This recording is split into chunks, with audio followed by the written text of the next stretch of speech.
చదివేస్తే ఉన్నమతి పోతుందంట. ఒకప్పుడు ఇంజనీరింగ్ నిపుణులు చాలా పరిమితంగా ఉండేవాళ్ళు. ఇక్కడ నేర్చుకోవడం, విదేశాలకు వెళ్ళిపోయి ఉద్యోగాలు చేయడం. ఆ తర్వాత ఇక్కడ నేర్చుకున్న వాళ్ళు ప్రధాన నగరాలకు వెళ్ళి ఉద్యోగాలు చేయడం. చివరికి తాపీ మేస్త్రులే ఇంజనీర్లుగా మారిపోయారు మనకి. భవన నిర్మాణాల దగ్గర నుంచి ప్రభుత్వ కార్యాలయాల దాకా కూడా ఒరిజినల్ ఇంజనీర్లు పేరుకి నామకే వాస్తే ఉంటున్నారు. నైపుణ్యము తగ్గిపోతుంది. ఇదంతా ఇప్పుడు ఎందుకు చెప్పాల్సి వస్తుందంటే, మొన్ననే ఒక బ్రిడ్జి మధ్యప్రదేశ్లో కట్టిన తర్వాత 4-5 సస్పెండ్ చేశారు. కానీ కోట్ల రూపాయలు తగలేశారు. ఎలా వెళ్ళాలో తెలియకుండా బ్రిడ్జ్ ఎట్ట పెట్టి ఇట్ట గట్టిపడేశాడు అంతే. ఆ వెళ్ళే బళ్ళు ఏంటి, వాటి ట్రావెలింగ్ రూట్ ఏంటి, ఇట్లాంటిది ఏమీ లేకుండా గందరగోళంగా కట్టేశారు. అట్లాంటిదే మరొక దారుణమైనటువంటి కన్స్ట్రక్షన్ ఇప్పుడు చోటు చేసుకుంది ముంబైలోని గోఖలే బ్రిడ్జి దగ్గర.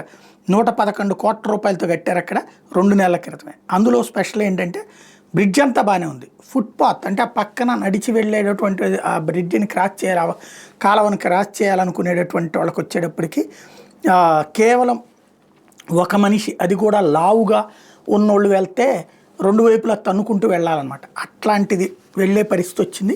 దాన్నే ప్రొజెక్ట్ చేస్తూ మీడియాలో పబ్లిక్ ప్రశ్నిస్తున్నారు, ఏంటి దారుణం అని.